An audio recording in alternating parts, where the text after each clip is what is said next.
ஒரு குறிப்பிட்ட காலத்திற்குள் தனக்கு தேவையான நிதி அனைத்தையும் பெற்றதோடு நியூயார்க் நகர வரலாற்றிலேயே முதல் தடவையாக சுமார் அன்னளவாக 30,000 தொண்டர்களை இணைத்துள்ளார் தனது தேர்தல் பிரச்சாரத்துக்காக. இவ்வாறான நிலைமைகள் என்பது முன்னெப்பொழுதும் இடம்பெற்றதல்ல. டொனால்ட் ட்ரம்ப் அவர்களின் வெற்றிக்கான பணப்பட்டுவாடா முழுவதையும் செய்த ஒரு நபராக ஈலான் மஸ்க் அவர்களே இருந்திருக்கின்றார். அவருடைய பணம் இல்லாமல் இருந்திருந்தால் டொனால்ட் ட்ரம்ப் அவர்கள் இந்த முறை வென்றிருக்க முடியாது என்பது பட்டவர்த்தனமான உண்மை. அமெரிக்காவில் பிறக்காமல் அமெரிக்க குடியுரிமை பெற்ற அவரும் ஜனாதிபதி தேர்தலை தவிர வேறு எந்த தேர்தலிலும் போட்டியிட முடியும். அதில் எந்தவித இரண்டாம் கருத்துக்கும் இடமில்லை.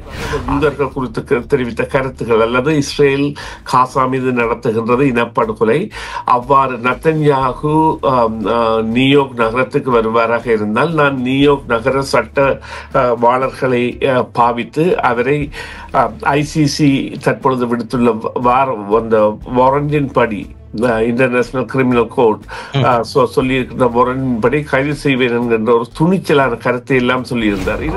அந்த திணைக்களத்தை செயற்படாமல் செய்ய முடியுமாக இருந்தால் இவரை கைது செய்வது மட்டுமல்ல நாடு கடத்தக்கூட நான் தயங்க மாட்டேன் என்கின்ற கருத்தை தெரிவித்திருக்கின்றார். இது அவருடைய செயற்பாட்டை எதிர்ப்பவர்கள் யாராக இருந்தாலும் அவர்களை இலக்கு வைப்பேன் என்பதை கூறுகின்றார். அவருக்குள்ள முதல் தெரிவு கனடாவிற்கு புலம்பெயர்ப்பது, கனடாவில் தனது தொழிலை படிப்படியாக மாற்றி விஸ்தரிப்பது என்பது. இது கனேடிய பொருளாதாரத்திற்கு மிகவும் சாதகமான நிலையை அதாவது கொடுக்கும் என்றாலும்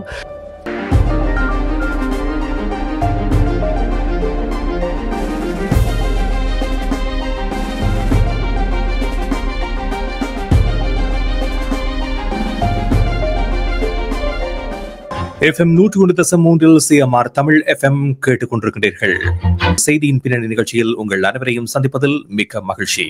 சமகால முக்கிய நிலவரம் தொடர்பாக பேசுகின்ற இந்த நிகழ்ச்சியில் இன்றும் பல விடயங்கள் பற்றி பேச இருக்கின்றோம். எமது யூடியூப் சேனலை சப்ஸ்கிரைப் பண்ணி வைத்துக் கொள்ளுங்கள். உடனுக்குடன் உலக நடப்புகளை நாங்கள் வழங்குவதற்கு தயாராக இருக்கின்றோம். இன்றைய நிகழ்ச்சியில் குறிப்பாக அமெரிக்க காங்கிரஸில் இப்பொழுது சட்டபூர்வமாக ஏற்றுக்கொள்ளப்பட்டிருக்கின்ற இந்த வரி மசோதா குறித்த பல சர்ச்சைகள் எழுந்திருக்கின்றன. குறிப்பாக டொனால்ட் ட்ரம்புக்கு ஆதரவான சிலரே இந்த வரி விதிப்புக்கு எதிராக தங்களுடைய குரல்களை எழுப்புகின்ற சூழ்நிலையும் உருவாகி இருக்கின்றது. அதே நேரத்தில் நியூயார்க் டெமோக்ராட் சோஹ்ரான் மம்தானி அவர்கள் பல்வேறு சர்ச்சைக்குரிய கருத்துக்களை அமெரிக்க அரசியலில் வெளியிட்டிருக்கின்றார். இது டொனால்ட் ட்ரம்புக்கு ஒரு சவாலை ஏற்படுத்தக்கூடிய நிலையை ஏற்படுத்தி இருக்கின்ற நிலையை அவர் இப்பொழுது மம்தானியை நாடு கடத்த கூட தயங்க போவதில்லை என்ற ஒரு தகவலை வெளியிட்டிருக்கின்றார். இது இப்பொழுது அமெரிக்க அரசியலில் கூடுதலாக பேசுபொருளாக மாறி இருக்கின்றது. அதே போன்று ஈலான் மஸ்க் அவர்களை அவர் தென்னாப்பிரிக்காவுக்கே செல்ல வேண்டிய நிலை ஏற்படும் என்ற ஒரு விடயத்தையும் டொனால்ட் ட்ரம்ப் அவர்கள் தெரிவித்த செய்திகள் வெளிவந்து கொண்டிருக்கின்றன. ஆகவே ஏற்கனவே புலம்பெயர்ந்து சட்டவிரோதமாக தங்கியிருப்பவர்களை நாடு கடத்த முயற்சித்த டொனால்ட் ட்ரம்ப் அவர்கள் இப்பொழுது தனக்கு எதிரான குரல்களை எழுப்புவர்களையும் நாடு கடத்துவதற்கான முயற்சியில் இறங்கியிருக்கின்றாரோ என்ற ஒரு ஐயப்பாட்டை தோற்றுவித்திருக்கின்ற விடயமாக இந்த விடயங்களை பார்க்கக்கூடியதாக இருக்கின்றது. எதையும் செய்ய துணிந்தவர் ட்ரம்பா என்ற ஒரு கேள்வி எழுகின்ற நிலையில் இப்பொழுது அவருக்கு எதிரான பல்வேறு குரல்களும் ஆரம்பித்திருக்கின்றன. அவை மிகவும் கண்டிக்கத்தக்க அதே நேரத்தில் கடினமான குரல்களாக இருக்கின்றன. ஆகவே எதிர்காலத்தில் அவருடைய அரசியல் பாதையில் இவ்வாறு குரல்கள் எழும்புகின்ற பொழுது அதனை டொனால்ட் ட்ரம்ப் எவ்வாறு சமாளிக்கப் போகின்றார்கள் என்ற ஒரு விடயமும் இங்கே முன்னிறுத்தி பேசப்படுகின்ற விடயமாக மாறியிருக்கிறது. இது தொடர்பாக பேச இருக்கின்றோம். இப்பொழுது ஆய்வாளர் சுரேஷ் தர்மா இணைந்திருக்கின்றார். அவரை சந்திக்கின்றோம். வணக்கம் சுரேஷ். வணக்கம் ராம். வணக்கம் நேயர்களே. ஆமாம், சௌஹ்ரான் மம்தானியினுடைய இந்த பேச்சுக்கள் இப்பொழுது அமெரிக்க அரசியலில் ஏற்கனவே டொனால்ட் ட்ரம்ப் மீது பலரும் கோபம் கொண்டிருக்கின்ற நிலையில் அவர்களுக்கு வலு சேர்ப்பதாக அமைந்திருக்கின்றது. டெமோக்ராட் கட்சியைச் சேர்ந்த அவர் இவ்வாறான கருத்துக்களை கூறுவதற்கான உள்நோக்கம் ஏதும் இருக்கின்றதா, அல்லது அவர் வெளிப்படையாக இந்த விடயங்களை தெரிவிப்பதன் மூலமாக அவர் எதிர்கொள்ளக்கூடிய சவால்கள் எப்படி இருக்கும் என்று நீங்கள் நினைக்கின்றீர்கள்? அவர் உண்மையிலேயே இந்த நியூயார்க் மாகாணத்தின் இந்த ஒரு நகரமாக இருக்கின்ற அல்லது தலைநகரமாக இருக்கின்ற நியூயார்க் நகரத்தின் மேயராக வருவதற்கான போட்டியில் இவ்வாறாக நியூ டெமோக்ராட்டிக் பார்ட்டியின் சார்பில் தெரிவு செய்யப்படுவார் என்கின்ற அதாவது ஒரு எண்ணம் அல்லது நம்பிக்கை என்பது மக்களிடையே ஆரம்பத்தில் இல்லாதிருந்த பொழுதும் அவர் மேற்கொண்ட கடின முயற்சி காரணமாக அது சாத்தியமாகி மாறியுள்ளது. இதனை பலரும் வியப்போடு பார்க்கின்றார்கள். குறிப்பாக அவர் ஒரு குறிப்பிட்ட காலத்திற்குள் தனக்கு தேவையான நிதி அனைத்தையும் பெற்றதோடு நியூயார்க் நகர வரலாற்றிலேயே முதல் தடவையாக சுமார் அண்ணளவாக 30,000 தொண்டர்களை இணைத்துள்ளார் தனது தேர்தல் பிரச்சாரத்துக்காக. இவ்வாறான நிலைமைகள் என்பது முன்னெப்பொழுதும் இடம்பெற்றதல்ல.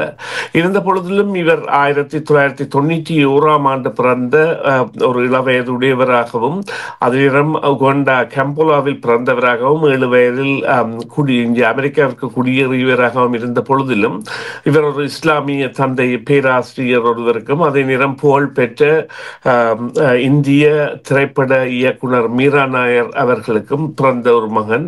அந்த வகையில் ஒரு பிரபல்யமான குடும்பத்திலிருந்து வந்தாலும் இவர் முஸ்லிம் தத்துவங்களின் அடிப்படையில் செயற்படுகின்றார் போன்ற குற்றச்சாட்டுகள் என்பன இவருக்கு எதிரான ஒரு பிரச்சார அலையை ஏற்படுத்தியிருந்தது. என்றால் நியூயார்க் நகரம் என்பது யூதர்களின் கட்டுப்பாட்டில் உள்ள அல்லது யூதர்களின் ஆளுமை உள்ள ஒரு தேசமாகவும் அவர்களில் பல கட்டிடங்களின் சொந்தக்காரர்களாக அவர்கள் இருப்பதும் இதற்கான காரணம். ஆனால் இப்பொழுது ட்ரம்பினுடைய இந்த கருத்துக்களை பார்க்கின்ற பொழுது அவர் குறிப்பாக அவருடைய குடியுரிமை என்ற விடயத்தை கையில் எடுத்து அவருக்கான அழுத்தத்தை பிரயோகிக்கக்கூடிய வாய்ப்புகள் இருப்பதாக கூறப்படுகிறது. இதை எவ்வாறு அவர் அணுகுவார் என்று நினைக்கின்றீர்கள்? அழுத்தங்கள் அதிகரிக்க டொனால்ட் ட்ரம்ப் எவ்வாறான விடயங்களின் ஊடாக இவரை கட்டுப்படுத்த முயற்சிப்பார்? இல்லை, அதான் இப்பொழுது அவர் குறிப்பிடுகின்ற கருத்தியலில், அதாவது இவ்வாறு ஒரு தன்னை வேட்பாளராகத்தான் அறிமுகப்படுத்தி இருக்கின்றது அந்த கட்சியின் சார்பாக அல்லது கட்சி சார்ந்த கொள்கைகளுக்கு சார்பான வேட்பாளராக அறிமுகப்படுத்தப்பட்டிருக்கின்ற பொழுதும் இவருக்கான போட்டி என்பது இத்தியாதியாகி இருக்கும். இருந்த நிலையிலும் இப்பொழுது டொனால்ட் ட்ரம்ப் அவர்கள் தெரிவிக்கின்ற கருத்தானது அமெரிக்க குடியுரிமை சம்பந்தமான பல கேள்விகளை எழுப்புகின்ற கருத்தாக இருக்கின்றது. அமெரிக்காவில் பிறக்காமல் அமெரிக்க குடியுரிமை பெற்றவரும் ஜனாதிபதி தேர்தலை தவிர வேறு எந்த தேர்தலிலும் போட்டியிட முடியும். அதில் எந்தவித இரண்டாம் கருத்துக்கும் இடமில்லை. அதை விட இவ்வாறு ஒரு சட்ட ரீதியாக புலம்பெயர்ந்து குடியுரிமை பெற்ற ஒருவரை இவ்வாறான ஒரு புரள்வுக்கு உட்படுத்துவது என்பது அவருடைய ஒரு தனமான ஒரு வெறுப்புணர்வு காரணமாக சொல்லலாம். இவரை அவர் குறிப்பிட்டிருக்கின்றது, இவர் ஒரு கம்யூனிசவாதி, அதாவது லுனட்டிக் கம்யூனிட்டிஸ் என்றால் ஒரு மோசமான முட்டாள்தனமான அல்லது ஒரு பைத்தியகாரத்தனமான ஒரு கம்யூனிஸ்ட் என்று குறிப்பிட்டிருக்கின்றார். இவர் ஒரு சோசலிஸ்ட் அல்ல.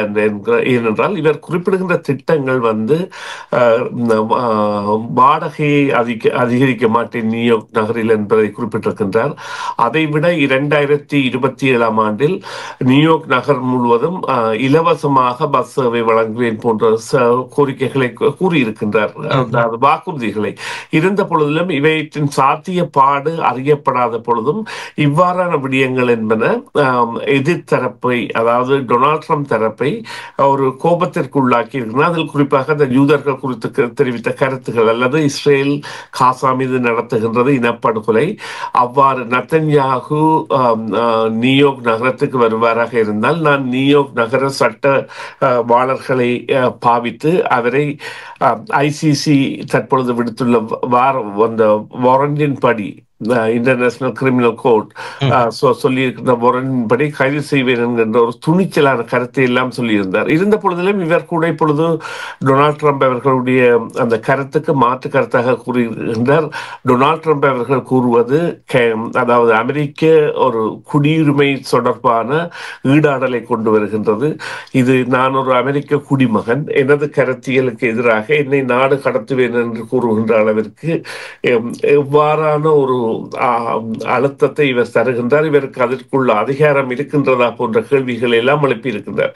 இருந்த பொழுதிலும் இதற்குரிய முத்தாய்ப்பாய் அமைந்ததற்குரிய காரியம், அந்த முக்கியமான காரியம் என்னவென்று சொன்னால், இந்த ஐஸ் என்கின்ற இந்த சட்டவிரோத குடிவரவாளர்களை அகற்றுகின்ற திணைக்களத்திற்கு தான் முதல்வராக வந்ததும் தனது மாநகரத்தில் தடை விதிப்பேன் என்று அவ்வாறான நடவடிக்கைக்கு அழுத்தம் கொடுப்பேன் என்று.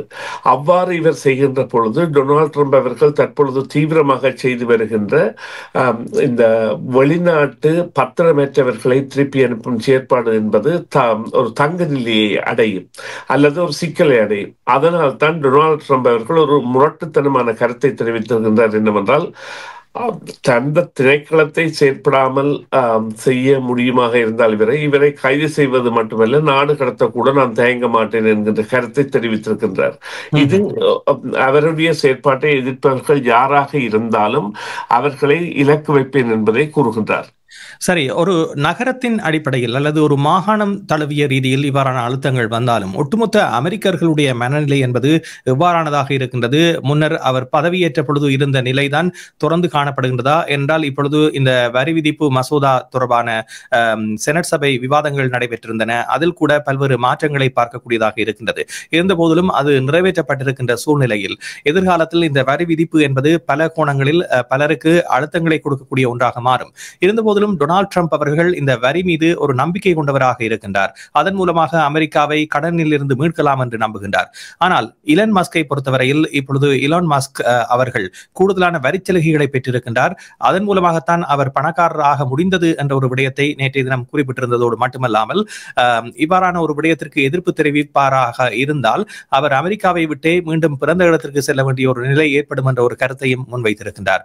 இலன் மஸ்கினுடைய நிலை என்பது இப்பொழுது என்ன? அவர் நாடு கடத்தப்படக்கூடிய சூழ்நிலையை எதிர்கொள்கிறாரா? எவ்வாறு இதற்கான எதிர்வினையை இலன் மஸ்க் ஆற்றப் போகின்றார்? ஏனென்றால் முன்னர் இந்த வாத பிரதிவாதங்கள் ஒரு குற்றச்சாட்டுகளாக சமூக வலைதளங்களில் இருவரும் மாறி மாறி கருத்து மோதல்களாக வெளிவிட்ட பொழுது அந்த கருத்து மோதல் முற்றிய நிலையில் ஒரு தனிவை ஏற்படுத்தக்கூடிய வகையில் இந்த விடயத்தை பற்றி தான் கொஞ்சம் அவசரப்பட்டு கருத்துக்களை தெரிவித்து விட்டேன் என்ற ஒரு விடயத்தை அவர் குறிப்பிட்டிருந்தார் இலன் மஸ்க். அது டொனால்ட் ட்ரம்பை சற்று சாந்தப்படுத்தக்கூடிய ஒரு முயற்சியாக பலரும் கூறியிருந்தார்கள். இருந்த போதிலும் இந்த கருத்து மோதல் என்பது மீண்டும் ஆரம்பித்திருப்பதை பார்க்கக்கூடியதாக இருக்கின்றது. இது எந்த முடிவை நோக்கி செல்லும் என்று நீங்கள் நினைக்கின்றீர்கள்? நிச்சயமாக டொனால்ட் ட்ரம்ப் அவர்களின் வெற்றிக்கான பணப்பட்டுவாடா முழுவதையும் செய்த ஒரு நபராக இலான் மஸ்க் அவர்களே இருந்திருக்கின்றார். அவருடைய பணம் இல்லாமல் இருந்திருந்தால் டொனால்ட் ட்ரம்ப் அவர்கள் இந்த முறை வென்றிருக்க முடியாது என்பது பட்டவர்த்தனமான உண்மை.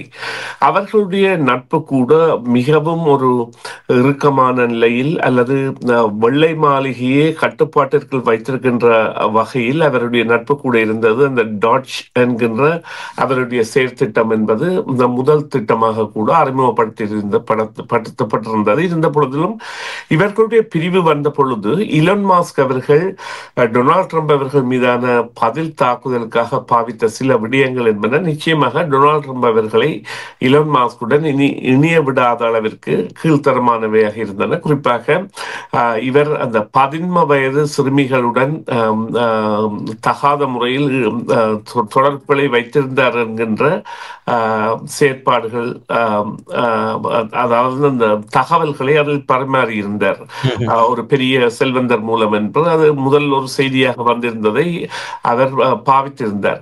எனவே அவ்வாறான செயற்பாடுகளின் மூலம் இவர் எவ்வளவு ஒரு கீழ்த்தரமான மனிதன் என்கின்றதை நிரூபிப்பதற்காக இலான் மஸ்க் செய்திருந்த பொழுதிலும் பிறகான காலங்களில் அவர் மீதான தனது தாக்குதல் என்பது சற்றே அதிகமானதாக இருந்ததாகவும், குறிப்பாக இந்த காசா இஸ்ரேல் தொடர்பான விடயத்தில் டொனால்ட் ட்ரம்ப் அவர்கள் நேற்று ஒரு பதிவை வெளியிட்டிருந்த பொழுது 60 நாள் போர் நிறுத்தத்திற்கு இஸ்ரேல் உடன்பட்டிருக்கின்றது என்ற பொழுது இலான் மஸ்க் அவர்கள் உடனடியாகவே கிரெடிட் கிரெடிட் இஸ் டியூ என்ற வார்த்தையை பாவித்தார் என்று நினைக்கின்றேன்.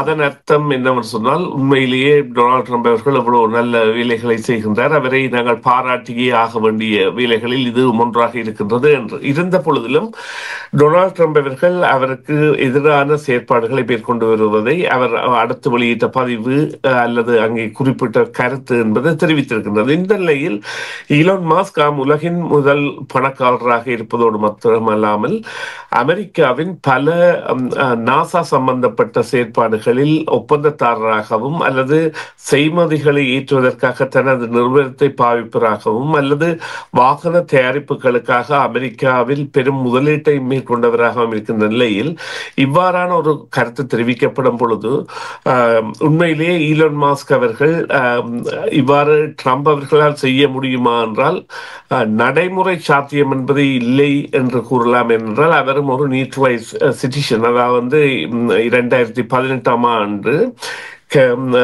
தனது பிரஜா உரிமையை பெற்றிருந்தார்.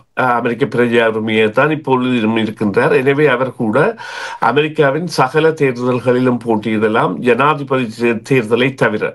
ஜனாதிபதி தேர்தலில் அங்கே பிறந்த ஒருவர் தான் போட்டியிட முடியும் என்பதால் ஜனாதிபதி தேர்தலை தவிர வேறு எந்த தேர்தலிலும் போட்டியிடக்கூடிய தகுதியை உள்ளவர். இருந்த பொழுதிலும் அவருக்கு கனடாவின் பிரஜா உரிமை இருக்கின்றது. கனடாவின் பிரஜா உரிமை என்பது 1989 அல்லது 90களில் கொடுக்கப்பட்ட ஒரு பிரஜா உரிமையாக, இங்கே அவர் தென்னாப்பிரிக்காவில் இருந்து 17 வயதில் இடம்பெயர்ந்ததே கட்டாய இராணுவ பயிற்சி அல்லது சேவையை தவிர்ப்பதற்காக. தனது தாயார் ஒரு கனேடியர் என்பதால் கனடாவுக்கு புலம்பெயர்ந்ததோடு கனடா குயின்ஸ் பல்கலைக்கழகத்தில் கல்வியும் கற்றிருந்தார்.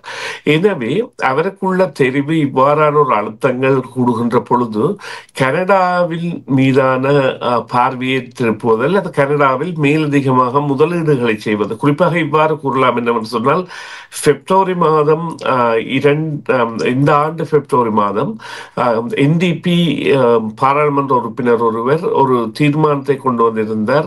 இந்த டாச் என்கின்ற இவர்களுடைய இந்த குடிவரவாளர்களுக்கு எதிரான நடவடிக்கைகள் ஆரம்பிக்கப்பட்ட பொழுது, இந்த ஐஸ் என்கின்ற திணைக்களத்தின் மூலம் அவர்கள் எல்லாம் கைது செய்யப்பட்ட பொழுது இவருடைய கனேடிய பிரஜையை ரத்து செய்ய வேண்டும் என்று, எலன் மாஸ்க் அவர்களுடைய கனடா பிரஜா உரிமையை ரத்து செய்ய வேண்டும் என்று. ஆனால் அதற்கு 3 லட்சத்திற்கும் மேற்பட்ட மக்கள் கையெழுத்து கூட இட்டதானது ஒரு சாதாரண விடயமாக கணிக்கப்படாது. இருந்தாலும் அரசியல் காரணங்களுக்காக கனடாவில் எப்பொழுதும் இந்த கனடிய பிரஜா உரிமையை ரத்து செய்ய முடியாது. நானும் நீங்களும் அரசியல் ரீதியில் மோதுகின்றோம் என்றால் அது அரசியல் சம்பந்தப்பட்ட விடயம்.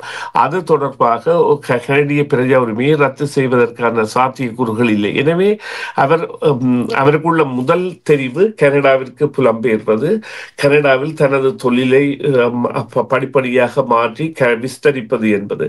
இது கனேடிய பொருளாதாரத்திற்கு மிகவும் சாதகமான நிலையை அதாவது கொடுக்கும் என்றாலும் இவருடைய அரசியல் பங்களிப்பு என்பது எவ்வாறு இருக்கும் போன்றவை எல்லாம் சில வேளைகளில் எடைபார்க்கப்படும். ஆனால் அவர் தொடர்ந்து இந்த தன்னுடைய கட்சியை விரிவாக்கும் திட்டத்தை மீண்டும் அறிவித்திருக்கின்றார். இவ்வாறான கருத்து மோதல்கள் முற்றுகின்ற பொழுது அவருடைய கட்சியினுடைய நிலைத்தன்மையை மீண்டும் வெளிக்காட்டுபவராக இருக்கின்றார். ஆகவே தொடர்ந்து அவருடைய அரசியல் பயணம் அமெரிக்காவில் இருக்கக்கூடிய ஒரு சாத்தியப்பாட்டை தானே இது காட்டுகிறது. ஆமாம், அவருடைய கட்சி ஆரம்பிக்கப்படுகின்ற பொழுது அது டொனால்ட் ட்ரம்ப் அவர்களுடைய ரிப்பப்ளிகன் கட்சிக்கு பலத்த பாதிப்பை ஏற்படுத்தும். எவ்வளவு பாதிப்பு என்பது கண்டறியப்படாத விடத்திலும் அது நிச்சயமாக பாதிப்பை ஏற்படுத்தும். என்று சொன்னால் ஒரு 6% 10% வாக்குகள் தான் சில வேளைகளில் வெற்றியை தீர்மானிப்பதாக இருப்பவை. எனவே அவ்வாறாக இவருக்கு செல்லக்கூடிய வாக்காளர்கள் நியூ டெமோக்ராட்டிக் பார்ட்டியை சேர்ந்தவர்களாக இருப்பார்களா என்றால் இல்லை. அவர்கள் நிச்சயமாக ரிப்பப்ளிகன் பார்ட்டி எனப்படுகின்ற டொனால்ட் ட்ரம்ப் அவர்களுடைய கட்சியை சேர்ந்தவர்களாகவும் ட்ரம்ப் அவர்களின் போக்கில் அதிக நம்பிக்கை உள்ளவர்களாகவும் இருப்பார்கள். எனவே அது டொனால்ட் ட்ரம்ப் அவர்களுடைய கட்சியை அடுத்த ஆண்டு நடப்போகின்ற தேர்தல்களுக்கான, அதாவது செனட் சபை மற்றும் இதர சபைகளுக்கான காங்கிரசுக்கான தேர்தலில் மாற்றங்களை கொண்டு வரலாம். அது நிச்சயமாக டொனால்ட் ட்ரம்ப் அவர்களை கோபமூட்டும் செயற்பாடாகத்தான் பார்க்கப்படுகின்றது. இருந்த பொழுதிலும் அவர் எவ்வாறு செயற்படுவார் என்று ஒரு சொல்ல முடியாத நிலை இருக்கின்றது. என்றால் அவ்வளவு பணத்தை கையில் வைத்திருக்கின்றவர். அவ்வாறு ஒரு கட்சி தொடங்குகின்ற பொழுதும் உடனடியாகவே முதற் தேர்தலிலேயே வீத பாதிப்புகளை டொனால்ட் ட்ரம்ப் அவர்களுக்கு ஏற்படுத்தக்கூடியதாக அவருடைய இந்த சமூக வலைத்தள செயற்பாடுகள் இருக்கின்றன. குறிப்பாக பார்த்தீர்களானால் அவர் இந்த எக்ஸ் என்கின்ற ட்விட்டர் எனப்பட்ட எக்ஸ் என்கின்ற தளத்தை வாங்கிய பொழுது பெரிய தொகை கொடுத்து பலராலும் அது கேள்வியாக்கப்பட்டது. எதற்காக இவ்வளவு தொகை கொடுத்து இந்த நிறுவனத்தை வாங்க வேண்டிய தேவை இருக்கின்றது? ஆனால் அவ்வாறான ஒரு நிறுவனத்தை கட்டுப்பாட்டில் வைத்திருப்பதன் மூலம் அவருடைய தொடர்பாடல் என்பது உலகத்துடன் ஒரு நிரந்தரமான தொடர்பாடலாக அல்லது மற்றவர்களால் அனுகூலமாக பார்க்கக்கூடியதாக அல்லது உடனடியாக பெறக்கூடியதாக அமைந்துவிட்டது. அவ்வாறான நிலையில் இவருடைய செயற்பாடுகள் என்பது நிச்சயமாக கவனிக்கப்படும் என்பதில் எந்தவித சந்தேகமும் இல்லை. ஆனால் ஒரு நடவடிக்கைக்கு அமெரிக்கா இவரை அழுத்தம் கொடுக்குமாக இருந்தால் அவருடைய புலப்பெயர்வு என்பது கனடாவிற்காக இருக்கும் என்பதில் எந்தவித சந்தேகமும் இல்லை. அவ்வாறு இருக்கும் பொழுது கூட அவர் கனேடிய அரசியலில் தலையிடாமல் தனது தொழில்துறை தக்கவைப்பு நிலைப்பாடுகளில் அக்கறை கொள்வார் என நம்பலாம். ஏனென்றால் அவர் கூட பழமைவாதம் சார்ந்தவர். அதனால் தான் டொனால்ட் ட்ரம்ப் அவர்களுடைய கட்சியுடன் இருக்கின்றார். அதே பழமைவாத கொள்கையுடன் வந்து எவ்வாறு புதிய குடிவரவாளர்களை பெரிதாக கொண்ட கனடா போன்ற மண்ணில் அவரால் தாக்குப்பிடிக்க முடியும் என்கின்ற கேள்வி இருக்கின்றது. நன்றி சுரேஷ். நிகழ்ச்சியில் கலந்து கொண்டமைக்கு நாங்கள் மீண்டும் விரிவாக பேசுவோம். இன்றைய நிகழ்ச்சியில் பங்கு பெற்றமைக்கு நன்றி. நன்றி ராம். நன்றி நேர்களே. மீண்டும் ஒரு பொழுதில் சந்திப்போம். சிஎம்ஆர் யூடியூப் சேனலில் இணைந்திருக்கும் நேர்கள் அனைவருக்கும் எமது நன்றி. காமெண்ட்ஸ் பகுதியில் உங்கள் கருத்துக்களை தெரிவிக்க தவறாதீர்கள். முக்கிய செய்திகள், காணொளி தொகுப்புகள், நேர்காணல் என பலதரப்பட்ட அம்சங்களையும் உங்களுக்காக தருகின்றது சிஎம்ஆர் யூடியூப் சேனல். சிஎம்ஆர் என்று சர்ச் செய்து எமது யூடியூப் சேனலை சப்ஸ்கிரைப் பண்ணுங்கள். உங்கள் உற்றார் உறவினர் நண்பர்களோடும் இந்த காணொளி தொகுப்புகளை பகிர்ந்து கொள்ளுங்கள். அருகில் இருக்கின்ற முக்கிய காணொளி தொகுப்புகளையும் தவறவிடாமல் பாருங்கள்.